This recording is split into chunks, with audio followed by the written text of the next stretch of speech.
부산 해운대구에 위치한 성당에서 믿을 수 없는 일이 벌어졌습니다. 2024년 3월 15일 오후 2시 봄꽃이 만개한 화창한 날이었습니다. 성당 안은 하얀 장미와 백합으로 아름답게 장식되어 있었고 따스한 햇살이 유리창을 통해 은은하게 쏟아져 들어왔습니다. 신부 38세 박소영은 순백의 웨딩드레스를 입고 성당 뒤편에서 입장을 기다리고 있었습니다. 그녀의 얼굴에는 행복한 미소가 번지고 있었지만 동시에 어딘가 불안한 기색도 엿보였습니다. 신랑 45세 이준혁은 제단 앞에서 신부의 입장을 기다리고 있었습니다. 해강병원에 실력 있는 내과 전문의인 그는 15년간 의사로 일해오며 많은 사람들의 존경을 받아왔습니다. 하지만 오늘 그의 얼굴에는 평소와 다른 창백함이 어려 있었습니다. 웨딩 마치가 울려 퍼지고 박소영이 천천히 제단으로 걸어왔습니다.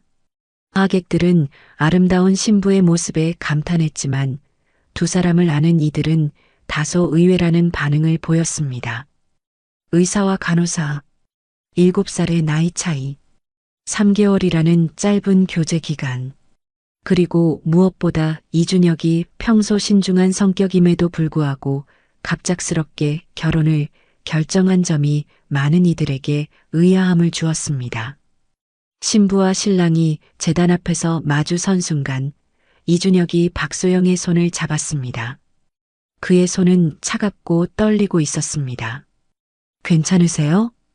박소영이 작은 목소리로 물었습니다. 네, 괜찮아요.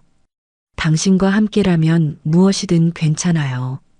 이준혁의 대답에는 깊은 의미가 담겨 있었지만 박소영은 그 진짜 뜻을 알지 못했습니다. 결혼 서약이 시작되었습니다. 이준혁 씨, 박소영 씨를 당신의 아내로 맞이하여 기쁠 때나 슬플 때나 건강할 때나 아플 때나 부유할 때나 가난할 때나 죽음이 당신들을 갈라놓을 때까지 사랑하고 보호하며 존중하겠습니까? 예, 맹세합니다. 이준혁의 목소리가 떨렸습니다. 죽음이 갈라놓을 때까지라는 말이 그의 가슴을 찔렀습니다. 박소영 씨도 같은 마음으로 맹세하겠습니까? 예, 맹세합니다. 박소영의 눈에서 눈물이 흘러내렸습니다. 반지 교환식이 끝나고 신랑 신부의 키스가 이어졌습니다. 하객들의 축하 박수가 성당을 가득 채웠습니다. 결혼식을 마친 신랑 신부는 하객들과 함께 기념사진을 찍었습니다. 그리고 피로연장으로 이동했습니다. 피로연장에서는 축하 만찬이 시작되었습니다. 이준혁은 하객들에게 감사 인사를 하며 각 테이블을 돌아다녔습니다. 이 과장님 축하드려요. 정말 좋은 분과 결혼하셨네요. 병원 동료들이 축하 인사를 건넸습니다. 고맙습니다. 제가 복이 많죠. 이준혁은 미소를 지었지만 그 미소 뒤에는 깊은 슬픔이 숨어 있었습니다. 식사가 한창 진행될 때 이준혁이 갑자기 얼굴을 찡그리며 가슴을 움켜쥐었습니다. 준혁 씨, 어디 아프세요? 옆에 앉아있던 박소영이 걱정스럽게 물었습니다. 괜찮아요. 잠시 화장실에 다녀올게요. 이준혁은 자리에서 일어났지만 몇 걸음 걷지 못하고 그대로 쓰러졌습니다. 준혁 씨, 박소영의 비명소리가 피로연장을 울렸습니다. 피로연장은 순식간에 아수라장이 되었습니다. 하객들 중 의사들이 달려와 응급처치를 시도했지만 이준혁은 의식을 잃은 상태였습니다. 119에 신고했어요. 빨리 병원으로 옮겨야 해요. 하지만 구급차가 도착했을 때 이준혁은 이미 숨을 거둔 상태였습니다. 결혼 반지를 낀 지 정확히 30분 만의 일이었습니다. 해운대 경찰서 강민수 형사는 20년 경력의 베테랑이었지만 이번 사건만큼은 쉽게 결론을 내리기 어려웠습니다. 45세 남성이 결혼식 당일 갑작스럽게 사망한다는 것 자체가 이례적인 일이었습니다. 더욱이 피로 현장에서 많은 사람들이 지켜보는 가운데 일어난 일이라 단순한 돌연사로 처리하기에는 의문점이 많았습니다. 부검 결과는 급성 심근경색이었습니다. 하지만 이준혁은 평소 심장 질환의 병력이 없었고 정기 건강검진에서도 특별한 이상 소견이 발견된 적이 없었습니다. 강 형사는 사건 파일을 들춰보며 의문점들을 정리했습니다. 45세 남성이 특별한 지병도 없이 갑자기 심장마비로 사망한다는 것이 석연치 않았습니다. 더욱 의아한 점은 신부 박소영의 반응이었습니다. 현장에 있던 하객들의 증언에 따르면 그녀는 놀랍도록 침착하게 상황을 처리했다고 했습니다. 일반적인 신부라면 패닉 상태에 빠질 만한 상황에서 그녀는 차분하게 응급 상황을 지휘했습니다. 한 하객은 증언에서 박소영이 마치 준비가 되어 있는 것 같았다고 말했습니다. 너무 담담해서 오히려 이상했다는 것이었습니다. 강 형사는 박소영을 경찰서로 불러 조사했습니다. 그녀의 대답은 간단명료했습니다. 3개월 전부터 만났고 이준혁이 먼저 고백했다고 했습니다. 결혼을 서두른 이유에 대해서는 이준혁이 빨리 결혼하고 싶어 했다고 대답했습니다. 하지만 주변 사람들의 반응은 달랐습니다. 이준혁의 동료 의사들은 모두 고개를 저었습니다. 평소 신중한 성격의 이준혁이 3개월 만에 결혼을 결정한다는 것이 이해가 안 간다는 반응이었습니다. 병원 관계자들의 증언에서는 의외의 사실들이 드러났습니다. 최근 몇 달 사이에 박소영의 생활에 변화가 있었다는 것입니다. 평소 검소하게 생활하던 그녀가 갑자기 새 옷을 사입고 휴대폰도 최신형으로 바꾸었습니다. 동료 간호사들은 박소영이 갑자기 여유가 생긴 것 같았다고 증언했습니다. 평소에 야근 수당까지 아껴가며 살던 분이 갑자기 달라졌다는 것이었습니다. 강 형사가 이준혁의 재산 상태를 조사하던 중 더욱 놀라운 사실을 발견했습니다. 결혼 한 달 전 이준혁은 자신의 모든 재산을 박소영 명의로 이전했습니다. 강남의 아파트, 예금, 주식까지 포함해서 총 20억 원 상당의 재산이었습니다. 강 형사는 확신했습니다.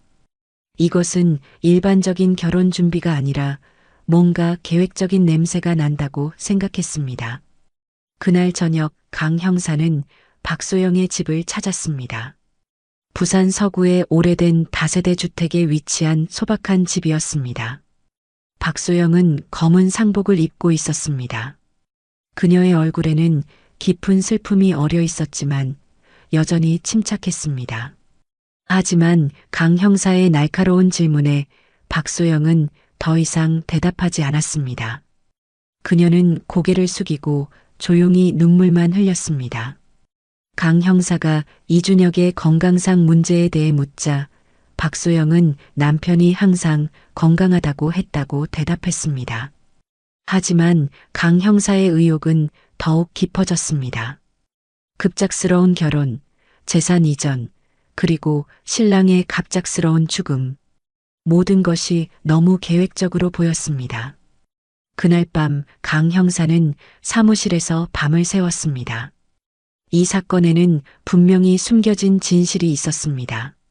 하지만 그 진실이 무엇인지, 그리고 박소영이 정말로 무고한지는 아직 알 수 없었습니다. 사건은 점점 더 복잡한 양상을 띠기 시작했습니다. 해강병원은 이준혁의 갑작스러운 죽음으로 인해 술렁이고 있었습니다. 평소 성실하고 실력 있는 의사로 인정받던 이준혁이 결혼식 당일에 사망했다는 소식은 병원 전체에 충격을 주었습니다. 하지만 충격과 함께 다양한 추측들이 나돌기 시작했습니다. 간호사 휴게실에서는 연일 이 이야기가 화제였습니다. 소문은 점점 구체적인 형태를 띠기 시작했습니다. 이준혁이 결혼 전에 모든 재산을 박소영 명의로 옮겼다는 사실이 알려지면서 의혹은 더욱 커졌습니다. 이런 이야기들이 병원 곳곳에서 나오면서 박소영을 바라보는 시선이 달라지기 시작했습니다. 15년간 성실하게 일해온 간호사에서 갑자기 의심의 대상으로 변한 것입니다. 병원 로비에서도, 복도에서도, 식당에서도 어디를 가나 박소영에 대한 이야기가 나왔습니다. 그녀가 지나갈 때마다 대화가 멈췄고 뒤에서 수군거리는 소리가 들려왔습니다. 유일하게 박소영을 변호해주는 사람은 함께 15년간 일해온 선배 간호사 김미경 뿐이었습니다. 너무 신경 쓰지 마. 시간이 지나면 괜찮아질 거야. 괜찮아요, 선배님. 박소영은 담담하게 대답했지만 그녀의 어깨는 점점 무거워 보였습니다. 며칠 후 더욱 충격적인 소문이 돌기 시작했습니다. 박소영이 이준혁에게 독을 먹였다는 추측까지 나왔습니다. 이 소문은 병원을 넘어 지역사회로까지 퍼져나갔습니다. 인터넷 커뮤니티에서는 익명의 게시글들이 올라오기 시작했습니다. 부산 모 병원 간호사의 남편 독살 의혹, 결혼식 당일 신랑 사망 등 자극적인 제목들이 눈에 띄었습니다. 댓글들은 더욱 가혹했습니다. 돈 때문에 사람을 죽였다는 추측, 요즘 여자들이 무섭다는 비난, 경찰 수사를 촉구하는 목소리들이 이어졌습니다. 박소영이 마트에서 장을 볼 때도, 버스를 탈 때도 사람들의 시선이 따라왔습니다. 그녀를 알아보는 사람들의 속삭임과 시선이 그녀를 올감했습니다. 박소영은 이런 시선들을 견디며 일상을 이어갔습니다. 하지만 그녀의 마음은 점점 더 무거워졌습니다. 어느 날 밤 박소영은 이준혁의 사진을 보며 혼자 중얼거렸습니다. 준혁 씨, 미안해요. 사실 이준혁은 생전에 이런 상황을 예상하고 있었습니다. 그는 박소영에게 사람들이 오해할 수도 있다고 미리 경고했었습니다. 하지만 진실은 언젠가 밝혀질 것이라고 말했습니다. 그때는 그 말의 의미를 완전히 이해하지 못했습니다. 하지만 이제는 절실하게 느낄 수 있었습니다. 박소영은 이준혁이 남긴 일기장을 꺼내 읽었습니다. 그 안에는 자신에 대한 이준혁의 진심 어린 마음이 담겨 있었습니다. 소영 씨는 가장 순수하고 따뜻한 사람이라는 글, 사람들의 오해가 걱정되지만 언젠가는 진실이 밝혀질 것이라는 믿음이 적혀 있었습니다. 하지만 세상의 시선은 쉽게 바뀌지 않았습니다. 오히려 시간이 지날수록 의혹은 더욱 커져갔습니다. 박소영은 매일 아침 거울을 보며 스스로에게 다짐했습니다. 견뎌내야 한다고, 준혁이 말한 대로 진실은 언젠가 밝혀질 것이라고. 하지만 그 언젠가가 언제일지는 아무도 알 수 없었습니다. 박소영과 이준혁의 진짜 이야기는 5년 전으로 거슬러 올라갑니다. 2019년 가을, 해강병원 호스피스 병동에는 특별한 환자가 입원해 있었습니다. 이태수 씨 70세.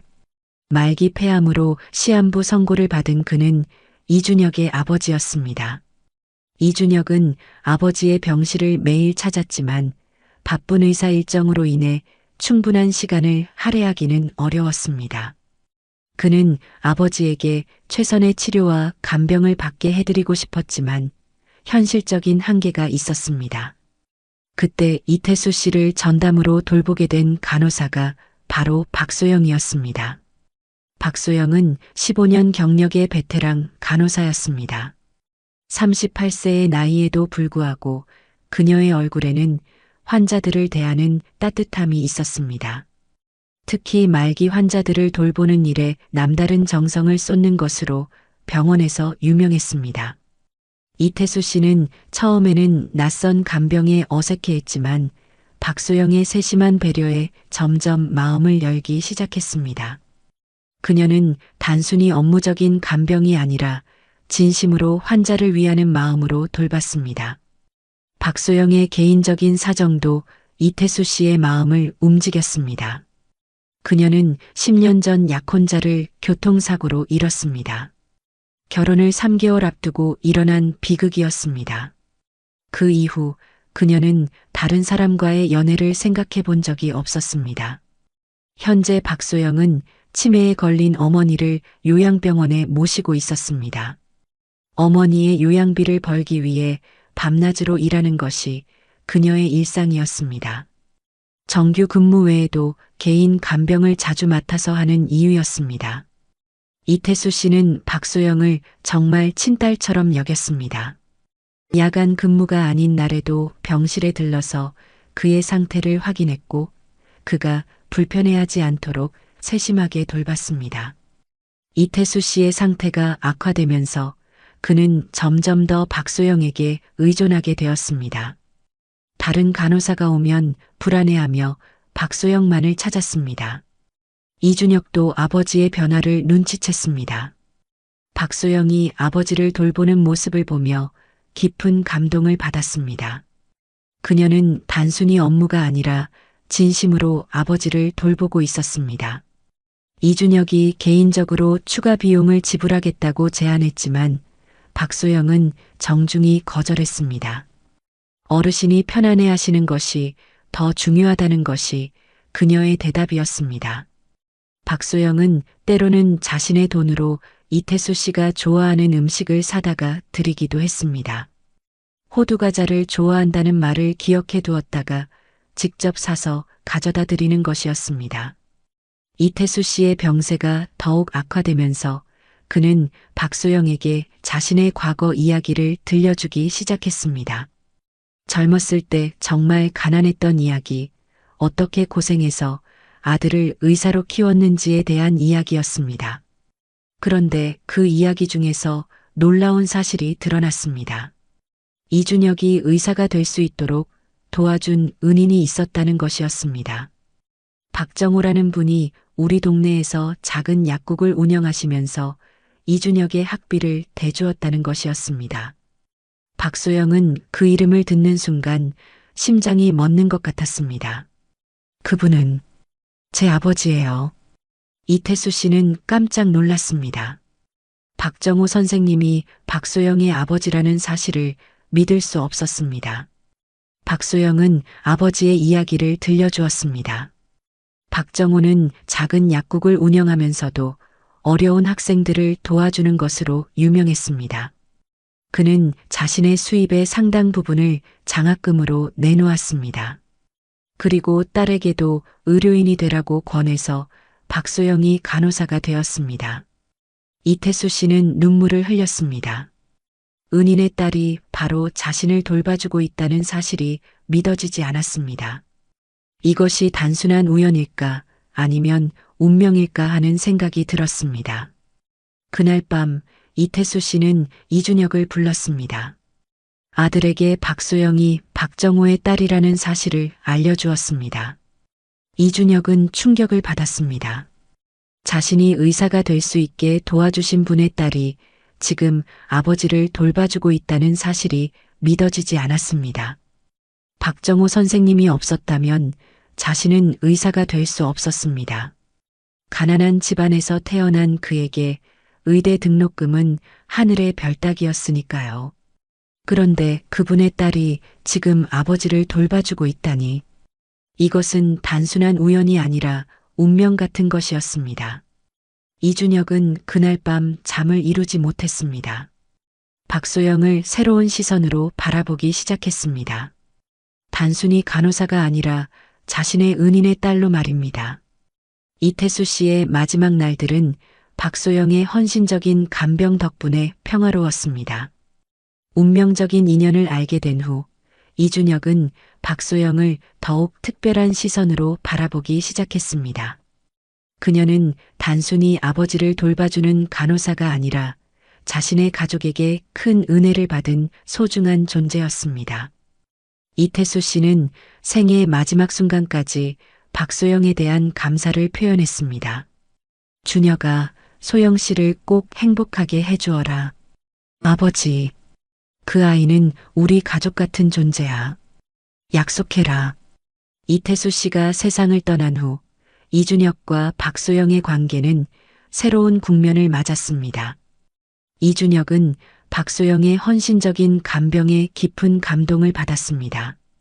장례식이 끝난 후에도 박소영은 종종 이준혁을 찾아와 안부를 물었습니다. 과장님, 많이 힘드시죠? 어르신이 그렇게 자랑스러워 하셨는데. 박 간호사님 덕분에 아버지가 편안하게 가셨어요.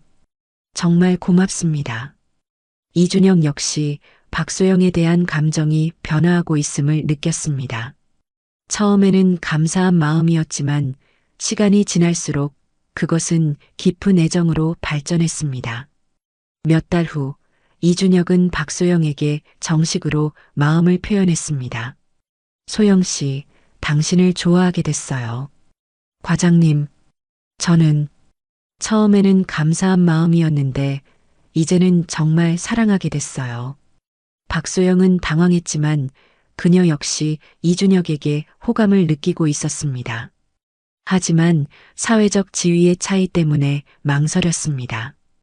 이준혁의 꾸준한 관심과 진심에 박소영도 조금씩 마음을 열었습니다. 그녀는 10년 전 약혼자를 잃은 후 처음으로 다시 사랑을 느끼고 있었습니다. 두 사람의 교제가 시작되면서 병원 내에서는 다양한 반응이 나타났습니다. 이준혁이 평소 신중한 성격인데 갑작스럽게 연애를 시작한 것이 의외였기 때문입니다. 하지만 3개월 후 이준혁은 자신의 몸에 이상 신호를 느끼기 시작했습니다.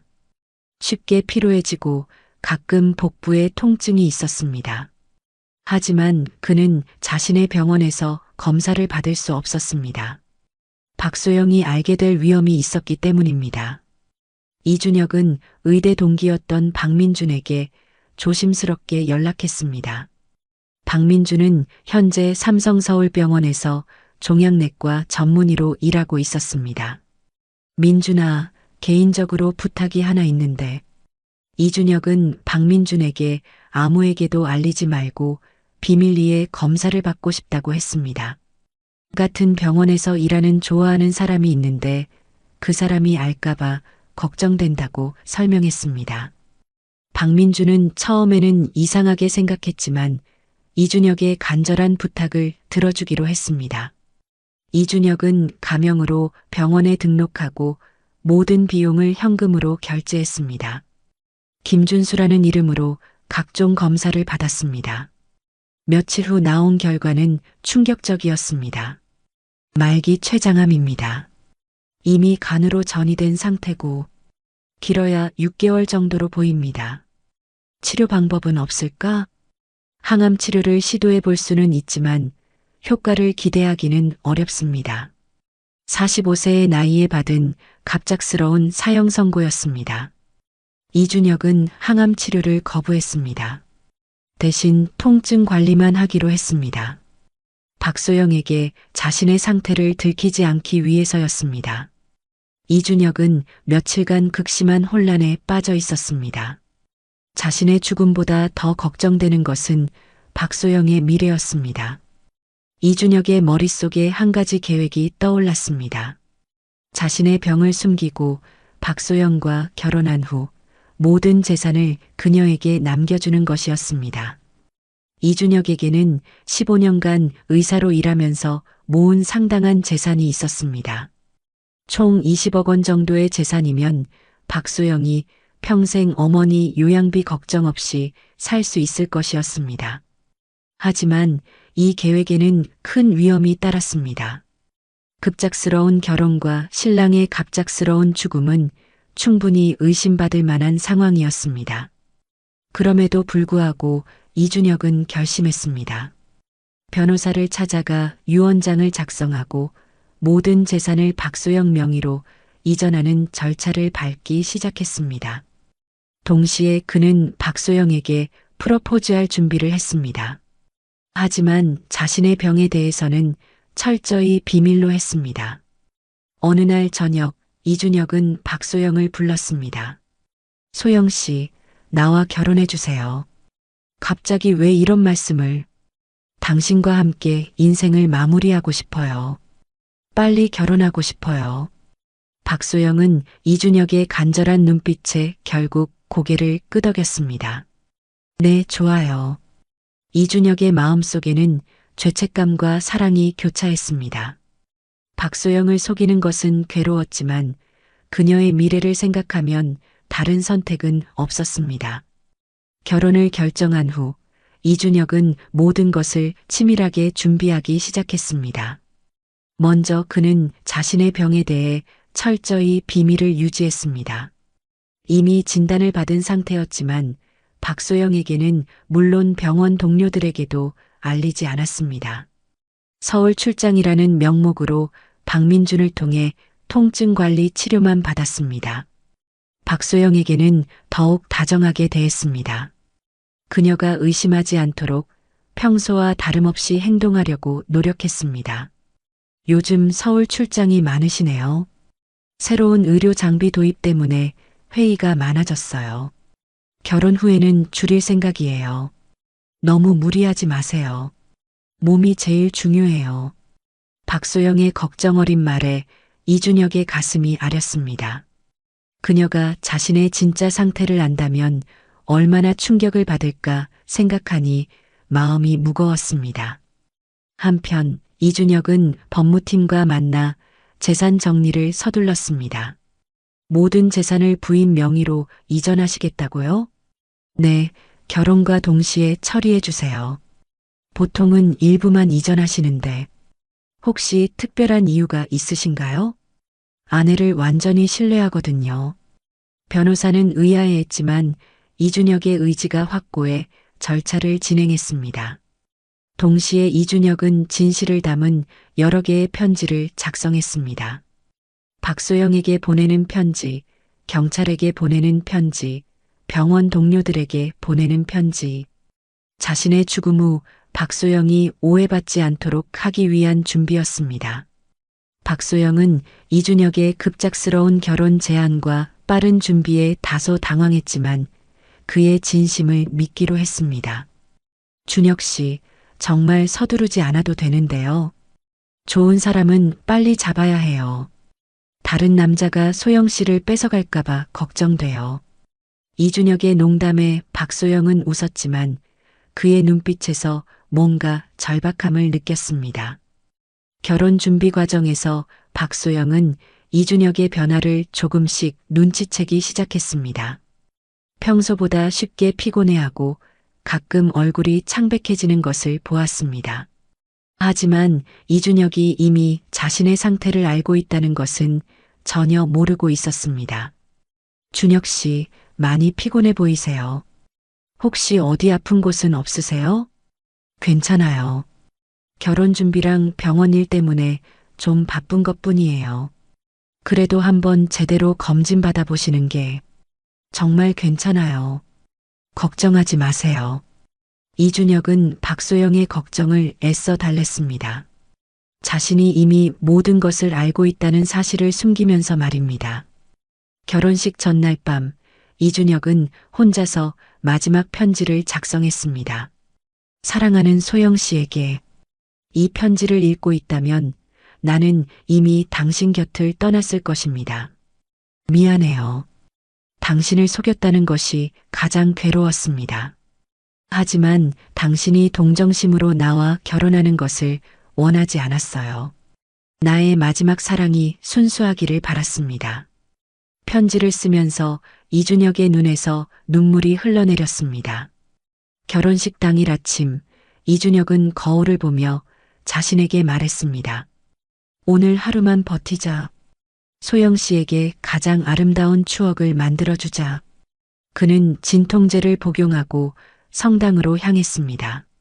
성당에 도착한 이준혁은 박소영이 웨딩드레스를 입고 나오는 모습을 보며 가슴이 벅찼습니다. 그녀는 정말 아름다웠습니다. 준혁 씨, 오늘 정말 멋지세요. 소영 씨가 더 아름다워요. 정말 천사 같아요. 하지만 이준혁의 얼굴은 평소보다 창백했고 식은땀이 이마에 맺혀 있었습니다.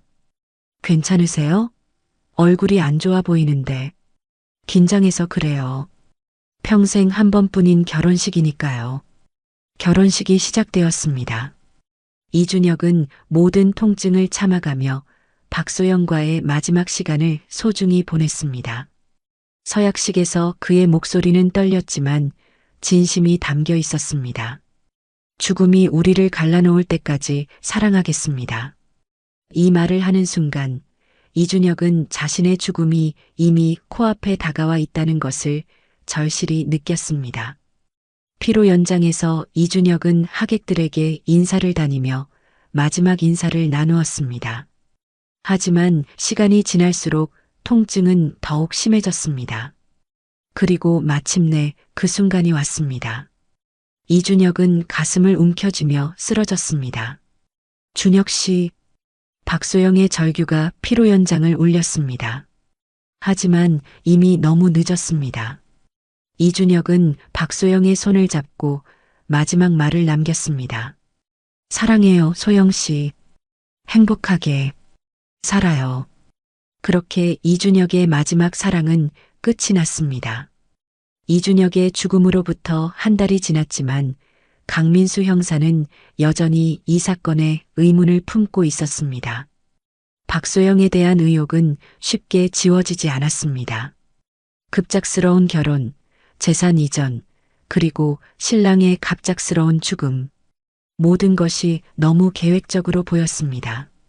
그날 오후 강 형사에게 한 통의 전화가 걸려왔습니다. 형사님, 저는 해강병원에서 이준혁 과장과 함께 일했던 김철수입니다. 네, 무슨 일이시죠? 이 과장에 대해 좀 이상한 점이 있어서 연락드렸어요. 김철수는 이준혁과 15년간 함께 일한 동료 의사였습니다. 강 형사는 그를 만나기로 했습니다. 형사님, 이 과장이 최근 몇 달간 정말 이상했어요. 어떻게 이상했다는 건가요? 평소에 병원 일에만 매달리던 사람이 갑자기 서울 출장을 자주 다니기 시작했어요. 일주일에 두세 번씩이나요. 김철수의 말에 따르면 이준혁은 새로운 의료 장비 도입이나 학회 참석을 이유로 서울을 자주 다녔다고 했습니다. 또 다른 이상한 점이 있었나요? 가끔 진통제를 복용하는 모습을 봤어요. 두통약이라고 했는데, 그리고 요즘 많이 야위었더라고요. 체중이 줄었다고요? 네, 확실히 예전보다 말랐어요. 그런데 본인은 다이어트 한다고 하더라고요. 강 형사는 김철수의 증언을 메모하며 새로운 가능성을 생각하기 시작했습니다. 혹시 이준혁 의사가 개인적으로 다른 병원에서 치료를 받았을 가능성은 없을까요? 글쎄요. 우리 병원에서 받으면 되는데 굳이 다른 병원을 갈 이유가. 하지만 강 형사는 뭔가 단서가 있다고 느꼈습니다. 그날 저녁 그는 이준혁의 신용카드 사용 내역을 자세히 조사하기 시작했습니다. 카드 사용 내역을 분석한 결과 흥미로운 패턴이 발견됐습니다. 지난 3개월간 이준혁은 매주 두세 차례씩 서울행 KTX 표를 구입했습니다. 그리고 서울 강남 지역에서 식사비, 교통비 등을 결제한 기록이 있었습니다. 정말 의료장비 회의만 참석한 건가? 강 형사는 이준혁이 다닌 서울의 장소들을 하나씩 확인해 보기로 했습니다. 그런데 조사 과정에서 이상한 점을 발견했습니다. 이준혁이 자주 들른 카페 근처에는 대형 종합병원이 있었습니다. 삼성서울병원, 강남세브란스병원, 서울아산병원 등이 모두 인근에 위치해 있었습니다. 혹시 병원에 갔던 건 아닐까? 하지만 병원들의 조회를 요청해도 이준혁이라는 이름으로 등록된 기록은 찾을 수 없었습니다. 강 형사는 다른 방법을 시도해 보기로 했습니다. 이준혁의 휴대폰 통화 기록을 분석한 것입니다. 통화 기록에서 흥미로운 사실이 드러났습니다. 지난 3개월간 이준혁은 박민준이라는 사람과 자주 통화했습니다. 특히 서울 출장 전후로 통화 빈도가 높았습니다. 박민준이 누구지? 강 형사는 박민준의 신상을 조회했습니다. 그는 의과대학을 졸업하고 현재 삼성서울병원에서 종양내과 전문의로 일하고 있었습니다. 혹시 의대 동기일까? 강 형사는 이준혁과 박민준의 학력을 확인해 봤습니다. 둘 다 같은 해에 부산대학교 의과대학을 졸업한 동기였습니다. 이제 뭔가 보이기 시작하는군. 강 형사는 박민준에게 연락을 취했습니다. 안녕하세요. 저는 부산 해운대 경찰서 강민수 형사입니다. 이준혁 씨 사건 관련해서 몇 가지 확인하고 싶은 게 있어서 연락드렸습니다. 전화 너머로 박민준의 당황하는 기색이 느껴졌습니다. 이준혁이 무슨 사건인가요? 직접 만나서 이야기하는 게 좋겠습니다. 서울로 올라가겠습니다. 강 형사는 진실에 한 걸음 더 다가서고 있었습니다. 다음 날 오후 강민수 형사는 서울 삼성병원 근처 카페에서 박민준을 만났습니다. 박민준은 40대 중반의 온화한 인상의 의사였지만 형사를 마주한 그의 표정에는 긴장감이 역력했습니다. 형사님, 준혁이에게 무슨 일이 있었나요? 박 선생님께서 먼저 아시는 걸 말씀해 주시죠. 이준혁 씨와 최근에 어떤 연락을 주고받으셨나요? 박민준은 잠시 망설이다가 깊은 한숨을 내쉬었습니다. 형사님, 의사로서 환자의 개인정보를. 박 선생님, 이준혁 씨는 이미 돌아가셨습니다. 결혼식 당일에 급사했어요. 뭐라고요? 박민준의 얼굴이 순식간에 창백해졌습니다. 그는 진심으로 놀라는 것 같았습니다. 언제 돌아가셨다고요? 한 달 전입니다. 그래서 박 선생님께 확인하고 싶은 게 있어서 왔어요.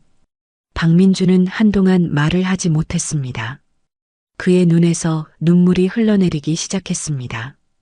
부검 결과는 급성 심근경색이었습니다. 그런데 박 선생님, 혹시 이준혁 씨가 최근에 건강상 문제가 있었던 건 아닌가요? 박민준은 오랫동안 침묵했습니다. 그리고 마침내 입을 열었습니다. 형사님, 제가 말씀드려도 될까요? 환자 기밀이긴 하지만. 물론입니다. 수사에 필요한 사항이니까요. 준혁 씨는 3개월 전에 제게 개인적으로 연락을 했어요. 아무에게도 알리지 말고 비밀리에 검사를 받고 싶다고 하더라고요. 강 형사는 긴장하며 박민준의 말에 귀를 기울였습니다.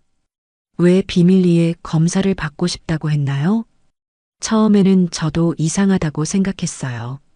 그런데 준혁이 말이 자기 병원에서 받으면 동료들이 알게 되고 특히 좋아하는 사람이 있는데 그 사람이 알까봐 걱정된다고 하더라고요. 좋아하는 사람이요? 네. 같은 병원에서 일하는 간호사라고 했어요. 자기가 아프다는 걸 알면 동정심으로 자신을 대할까봐 걱정된다고. 강 형사는 모든 퍼즐이 맞춰지기 시작하는 것을 느꼈습니다. 그래서 검사 결과는 어땠나요? 박민준은 깊은 한숨을 내쉬었습니다. 췌장암 말기였어요. 이미 간으로 전이된 상태였고 길어야 6개월이라고 했죠. 6개월이라고요? 네. 준혁이는 그 결과를 듣고 항암 치료를 거부했어요. 대신 통증 관리만 하겠다고 했어요. 강 형사는 충격을 받았습니다. 모든 것이 명확해지기 시작했습니다. 그럼 이준혁 씨는 자신이 죽을 것을 알고 있었다는 말씀이네요? 그렇죠. 그래서 마지막에 뭔가 중요한 일을 하겠다고 하더라고요. 자세한 내용은 말하지 않았지만 혹시 가명으로 등록했나요? 네. 김준수라는 이름으로 등록했어요. 모든 비용도 현금으로 결제했고요. 박민준은 계속해서 이준혁의 마지막 몇 달에 대해 설명했습니다. 마지막에 만났을 때 준혁이가 그러더라고요. 자기가 사랑하는 사람을 행복하게 해주고 싶다고. 그 사람이 앞으로 어려움 없이 살 수 있게 해주고 싶다고. 언제 마지막으로 만나셨나요? 결혼식 일주일 전이었어요. 그때 준혁이가 결혼한다고 하더라고요. 제가 깜짝 놀랐죠. 왜 놀라셨나요? 시한부 선고를 받은 사람이 결혼을 한다고 하니까. 처음에는 그 간호사한테 자신의 병을 말했나 보다 했어요. 박민주는 잠시 말을 멈추었다가 계속했습니다. 그런데 준혁이가 그러더라고요. 절대 말하지 않겠다고. 순수한 사랑을 받고 싶다고. 순수한 사랑이요?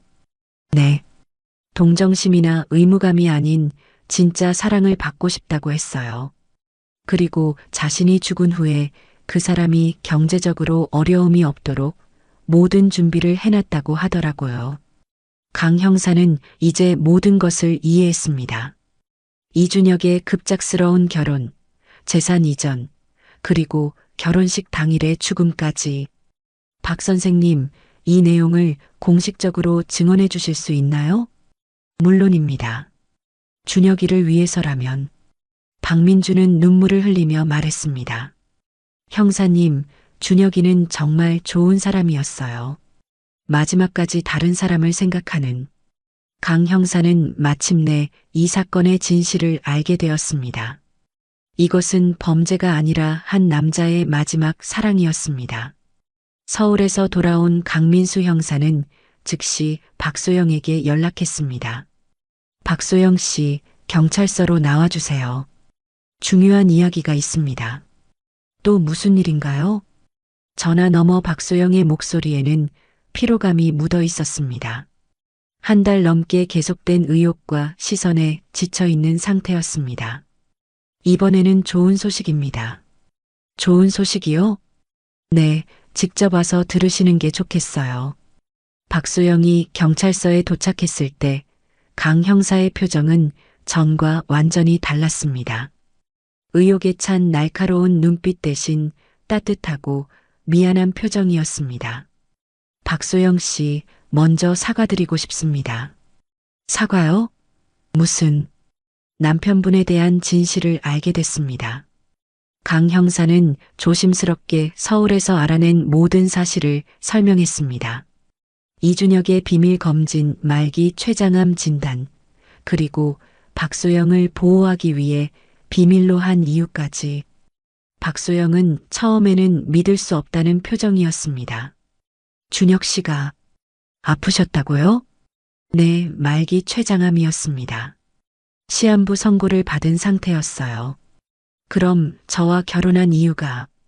강 형사는 박민준의 증언을 전해주었습니다. 이준혁이 순수한 사랑을 받고 싶어 했던 마음, 그리고 박소영의 미래를 보장해주고 싶었던 마음까지. 박소영은 그 순간 모든 것이 이해되기 시작했습니다. 이준혁의 급작스러운 프러포즈, 서두른 결혼 준비, 평소와 다른 행동들, 그리고 결혼식 당일의 창백한 얼굴까지. 준혁 씨, 왜 말해주지 않았어요? 박소영의 눈에서 눈물이 쏟아져 내렸습니다. 하지만 그것은 슬픔만의 눈물이 아니었습니다. 안도감, 감사함, 그리고 뒤늦은 깨달음이 뒤섞인 복잡한 감정의 눈물이었습니다. 이준혁 씨가 변호사를 통해 남긴 편지들도 있습니다. 강 형사는 봉인된 편지 봉투를 박소영에게 건넸습니다. 박소영은 떨리는 손으로 편지를 읽었습니다. 사랑하는 소영 씨에게. 이 편지를 읽고 있다면 나는 이미 당신 곁을 떠났을 것입니다. 미안해요. 당신을 속였다는 것이 가장 괴로웠습니다. 하지만 당신이 동정심으로 나와 결혼하는 것을 원하지 않았어요. 나의 마지막 사랑이 순수하기를 바랐습니다. 편지는 계속 이어졌습니다. 당신은 내가 만난 사람 중 가장 따뜻하고 순수한 사람입니다. 당신의 미래가 내 마지막 걱정이었어요. 이제 그 걱정을 덜었으니 편안하게 갈 수 있을 것 같습니다. 언젠가 당신이 다시 사랑할 수 있는 사람을 만나면 주저하지 말고 행복하세요. 그것이 나의 소원입니다. 편지를 다 읽은 박소영은 더 이상 말을 할 수 없었습니다. 그녀는 책상에 엎드려 흐느껴 울었습니다. 준혁 씨, 정말 바보 같은 사람. 강 형사도 이 장면을 보며 마음이 아팠습니다. 박소영 씨, 이제 모든 오해가 풀렸습니다. 이 사실을 공개해도 될까요? 박소영은 고개를 끄덕였습니다. 네. 사람들이 준혁 씨의 진짜 마음을 알았으면 좋겠어요. 그날 오후 강 형사는 언론 브리핑을 통해 진실을 공개했습니다. 해운대 결혼식 사망 사건에 대한 수사 결과를 발표하겠습니다. 고인 이준혁 씨는 결혼 3개월 전 말기 췌장암 진단을 받았으며 부인을 보호하기 위해 이 사실을 비밀로 했습니다. 이는 부인의 미래를 보장하기 위한 고인의 마지막 사랑의 표현이었습니다. 진실이 공개된 후 여론은 급격히 바뀌었습니다. 인터넷에는 사과의 글들이 쏟아졌습니다. 박소영 씨에게 정말 죄송합니다. 이런 순수한 사랑이 있다니. 우리가 너무 성급하게 판단했네요. 해강병원에서도 분위기가 완전히 바뀌었습니다. 동료들은 박소영에게 진심 어린 사과를 전했습니다. 하지만 박소영에게는 이런 변화된 여론보다 더 중요한 것이 있었습니다. 이준혁의 진짜 마음을 알게 된 것, 그리고 자신이 받은 사랑이 얼마나 순수하고 깊었는지를 깨달은 것이었습니다. 그날 밤 박소영은 이준혁의 사진 앞에서 오랫동안 앉아 있었습니다. 준혁 씨, 이제 알겠어요. 당신이 왜 그런 선택을 했는지, 그리고 저에게 무엇을 바랐는지. 박소영의 마음에 새로운 다짐이 생겼습니다. 이준혁의 사랑에 보답하는 방법, 그리고 그가 바랐던 자신의 행복을 찾는 방법에 대해 생각하기 시작했습니다. 진실이 밝혀진 지 2달이 지난 후 박소영은 중요한 결정을 내렸습니다. 원장님, 사직서를 제출합니다. 박 간호사님, 이제 모든 오해가 풀렸는데 왜 갑자기 새로운 시작을 하고 싶어요. 준혁 씨가 저에게 남겨준 것들을 의미 있게 사용하고 싶어서요. 박소영은 이준혁이 남긴 재산으로 특별한 계획을 세우고 있었습니다. 몇 주 후 부산 서구의 작은 간병센터가 문을 열었습니다. 이준혁 기념 간병센터라는 이름의 이곳은 말기 환자들과 그 가족들을 위한 전문 간병 서비스를 제공했습니다. 개소식 날 박소영은 간단한 인사말을 했습니다. 제 남편 이준혁은 마지막까지 환자와 가족을 생각한 의사였습니다. 이곳에서 그의 정신을 이어가려고 합니다. 센터 운영 초기에는 어려움이 많았습니다. 하지만 박소영의 진심 어린 간병 서비스는 점차 입소문을 타기 시작했습니다. 어느 날 센터에 특별한 환자가 입원했습니다. 68세의 최영수 할아버지였는데 말기 간암으로 시한부 선고를 받은 상태였습니다. 할아버지, 안녕하세요. 저는 박소영입니다. 아, 여기 원장님이시구나. 소문 많이 들었어요.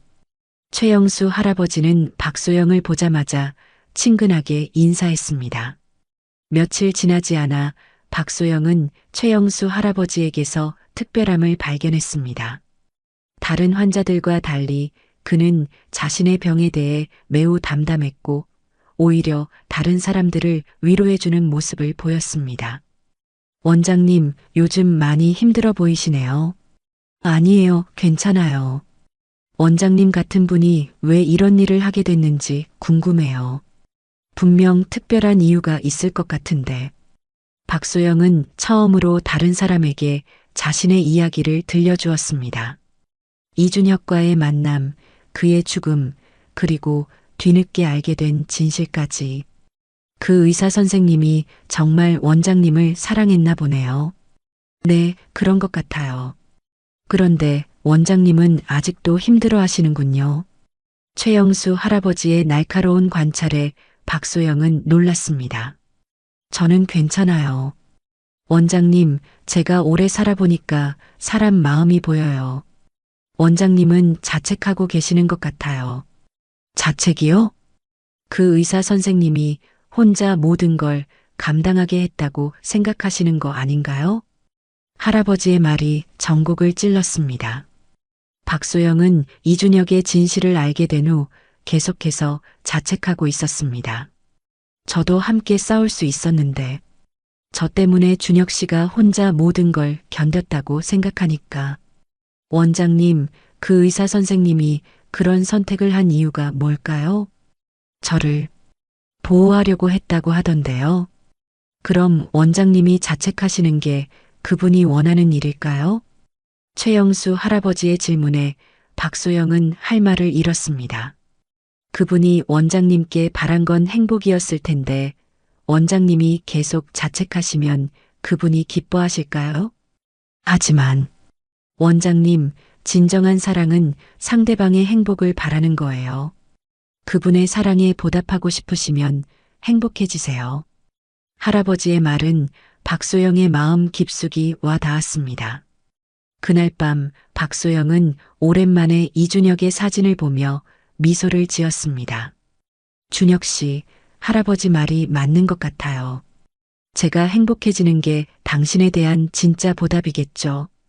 며칠 후 센터에 또 다른 특별한 방문객이 찾아왔습니다. 실례합니다. 이준혁 기념 간병센터가 여기 맞나요? 문을 열고 들어온 사람은 30대 후반의 남성이었습니다. 단정한 인상에 따뜻한 미소를 지닌 그는 자신을 강태민이라고 소개했습니다. 저는 부산대학교 사회복지학과 교수입니다. 센터 이야기를 듣고 찾아왔어요. 무슨 일로 오셨나요? 저희 대학에서 사회복지 실습 프로그램을 운영하는데 혹시 학생들이 이곳에서 실습할 수 있을까 해서요. 강태민 교수는 박소영과 센터의 이야기를 들으며 깊은 감명을 받았다고 했습니다. 원장님께서 하고 계신 일이 정말 의미 있는 것 같아요. 우리 학생들도 배울 점이 많을 것 같습니다. 박소영은 강태민 교수의 진심 어린 제안을 받아들였습니다. 그리고 그와 이야기를 나누면서 오랜만에 편안함을 느꼈습니다. 새로운 만남이 박소영의 삶에 조금씩 변화를 가져오기 시작했습니다. 강태민 교수와의 만남이 계속되면서 박소영은 자신도 모르게 변화하고 있었습니다.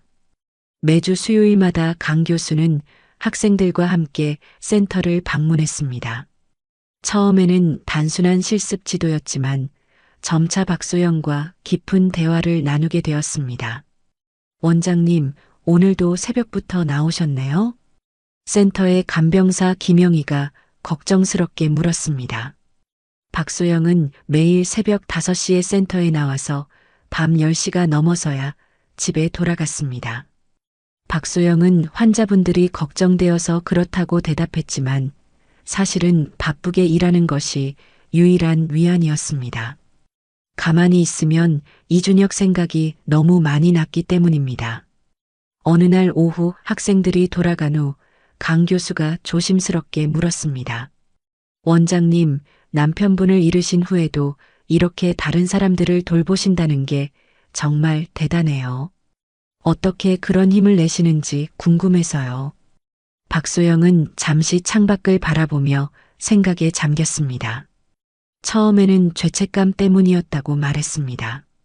이준혁이 혼자 모든 걸 견뎠는데 자신은 아무것도 몰랐다는 게 너무 괴로웠다고 했습니다.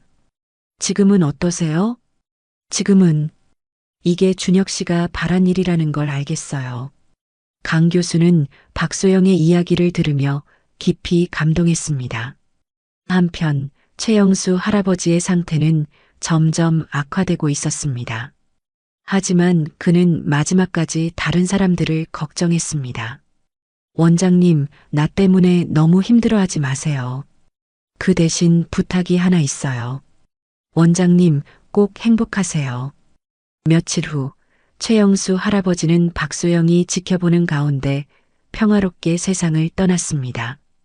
그날 밤 강 교수가 박소영을 위해 센터를 찾아왔습니다.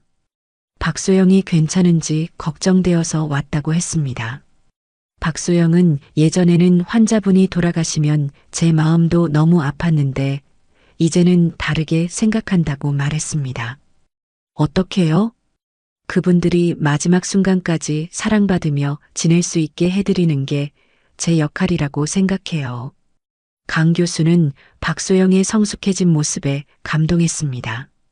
그녀가 이준혁처럼 혼자 외롭게 떠나시는 분이 없었으면 좋겠다고 말하는 것을 들으며 그녀의 마음이 얼마나 깊어졌는지 알 수 있었습니다. 박소영의 마음에 조금씩 평화가 찾아오기 시작했습니다. 아직 완전히 치유된 것은 아니었지만 적어도 앞으로 나아갈 수 있는 용기는 생겼습니다.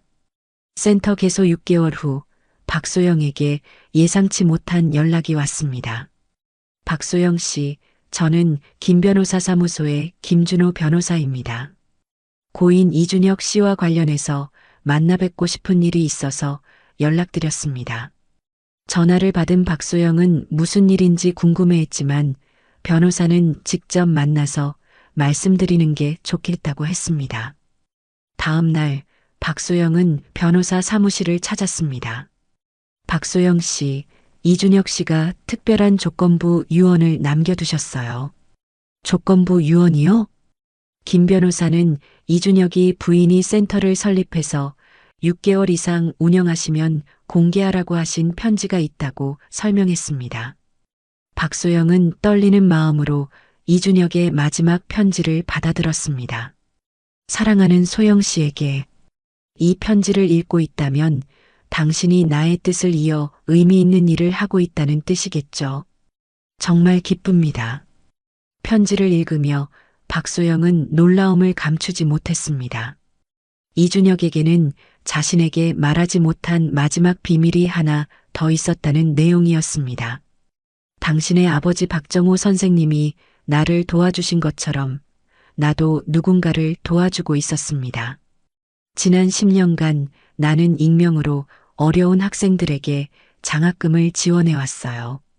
박소영은 이준혁이 아버지의 뜻까지 이어가고 있었다는 사실에 깊은 감동을 받았습니다. 편지는 계속 이어졌습니다. 그 장학금 기금을 이제 박소영에게 맡기고 싶다는 내용이었습니다.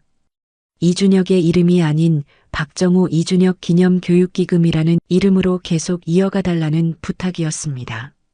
변호사님, 그 기금 규모가 어느 정도인가요? 약 5억 원 정도 됩니다. 매년 10명의 학생에게 장학금을 지급할 수 있는 규모예요. 박소영은 편지를 읽으며 눈물을 흘렸습니다. 이준혁이 마지막까지 이런 준비를 해두었다는 사실이 믿어지지 않았습니다. 그날 저녁 박소영은 강 교수에게 이 소식을 전했습니다. 정말 놀라운 분이셨네요. 마지막까지 이런 준비를 해두시다니. 교수님, 제가 이 일을 제대로 해낼 수 있을까요? 물론이죠. 원장님이라면 분명 잘하실 거예요. 강 교수의 격려에 박소영은 힘을 얻었습니다.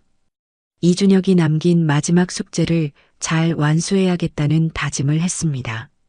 박소영은 그날 밤 이준혁의 사진을 보며 조용히 말했습니다. 준혁 씨, 당신이 얼마나 많은 준비를 해뒀는지 이제야 알겠어요. 이준혁의 사랑은 그가 세상을 떠난 후에도 계속해서 많은 사람들에게 전해지고 있었습니다. 장학금 기금을 맡게 된 후 박소영의 삶은 더욱 바빠졌습니다. 센터 운영과 함께 장학생 선발과 관리까지 해야 했기 때문입니다. 그런 박소영을 도와주는 사람이 있었습니다. 바로 강태민 교수였습니다. 그는 박소영에게 도움이 필요한 일이 있으면 언제든 말하라고 했습니다.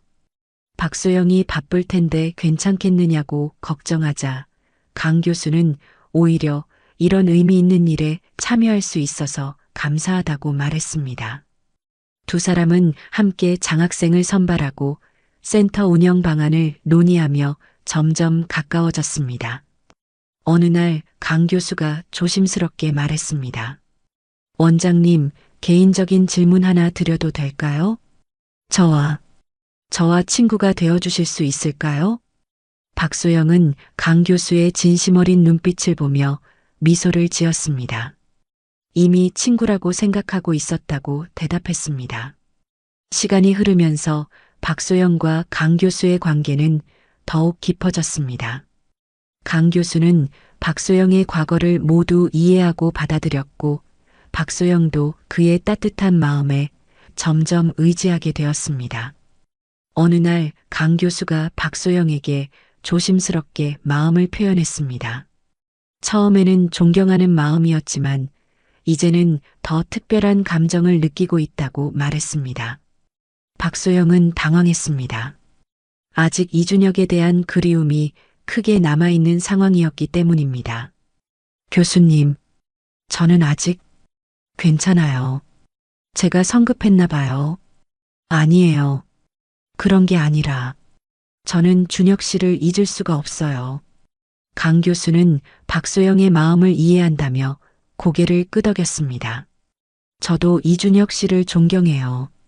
그분의 자리를 대신하려는 게 아니에요. 그냥 원장님이 혼자가 아니었으면 좋겠어요. 몇 달이 더 지난 후 박소영은 자신의 마음을 정리할 수 있었습니다. 이준혁에 대한 사랑은 평생 간직하되 혼자만의 삶이 아닌 다른 가능성도 생각해 볼 때가 되었다는 것을 깨달았습니다. 교수님, 시간을 주시면 조금씩 마음을 열어보겠어요. 준혁 씨가 저에게 바란 것도 행복이었으니까요.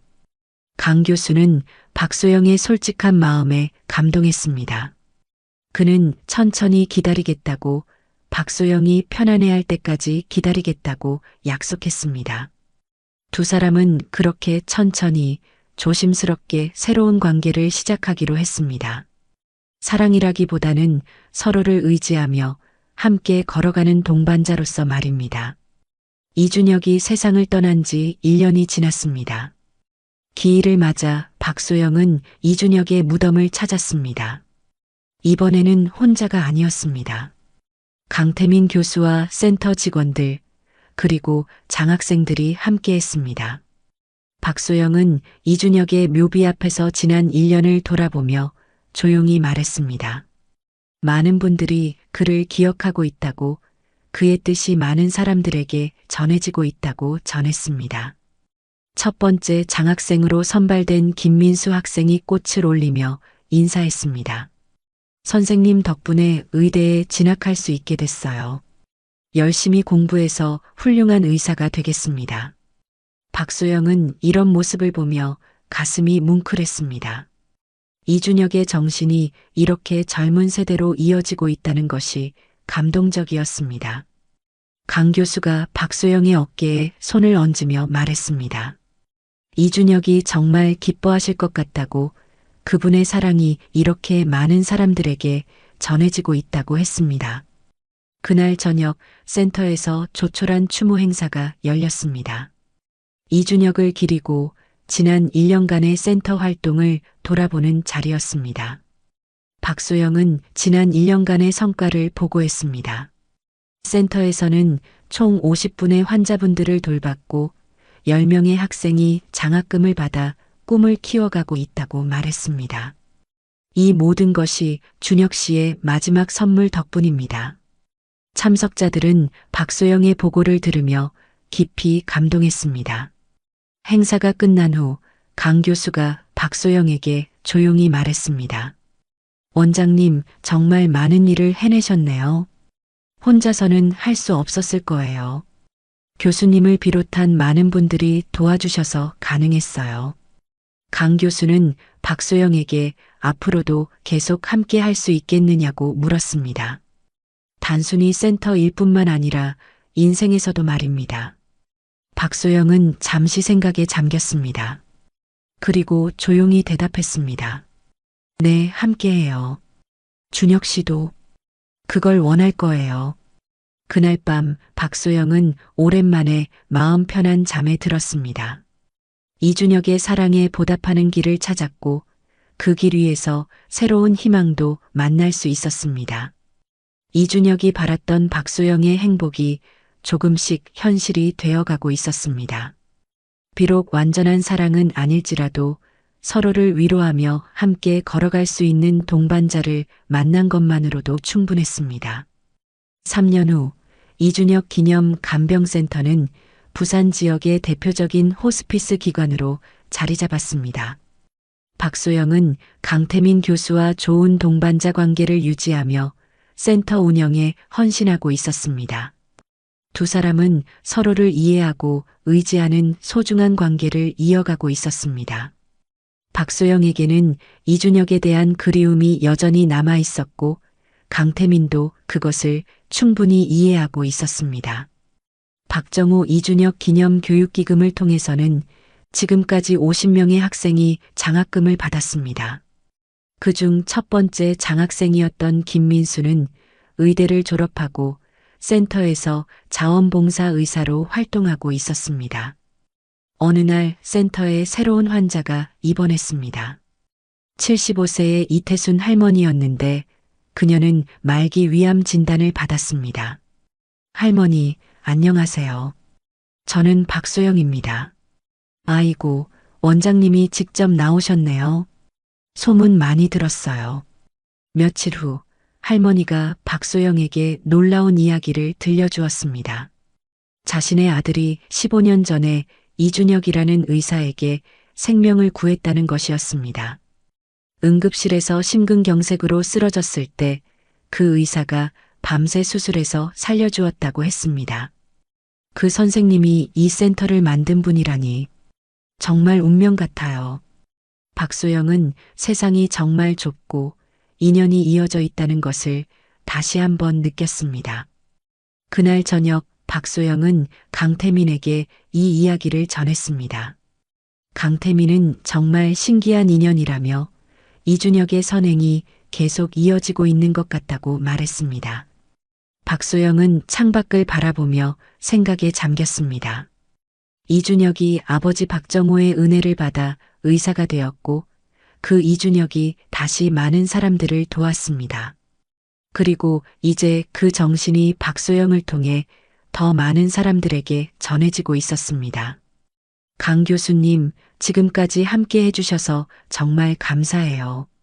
저야말로 이런 의미 있는 일에 함께 할 수 있어서 감사했어요. 두 사람은 서로를 바라보며 미소 지었습니다. 그들 사이에는 사랑과는 다른 깊은 신뢰와 동지애가 흐르고 있었습니다. 그날 밤 박소영은 혼자 이준혁의 사진을 보며 조용히 말했습니다. 준혁 씨, 당신의 사랑이 이렇게 많은 사람들에게 전해지고 있어요. 박소영은 이제 완전히 이해했습니다. 진정한 사랑이란 소유하는 것이 아니라 나누는 것이며 받은 사랑을 다른 사람들에게 전해주는 것이라는 것을 말입니다. 하늘의 별들이 유난히 밝게 빛나는 밤이었습니다. 마치 이준혁이 박소영에게 보내는 축복의 메시지처럼 보였습니다. 사랑은 끝나지 않습니다. 한 사람에서 다른 사람으로, 한 세대에서 다음 세대로 계속 이어져 갑니다. 이준혁의 마지막 사랑은 이렇게 많은 사람들의 마음속에서 영원히 빛나고 있었습니다. 박소영은 이준혁에 대한 사랑을 가슴에 간직한 채 그의 뜻을 이어가는 삶을 계속해 나갈 것입니다. 그것이 그녀가 할 수 있는 가장 아름다운 사랑의 완성이었습니다. 진정한 사랑은 죽음보다 강하고 시간을 넘어 많은 사람들의 마음속에서 영원히 살아갑니다. 여러분, 오늘 이야기 어떠셨나요? 이야기가 마음에 닿았다면 구독과 좋아요 부탁드릴게요. 여러분의 따뜻한 댓글 하나가 모두에게 큰 힘이 됩니다. 감사합니다.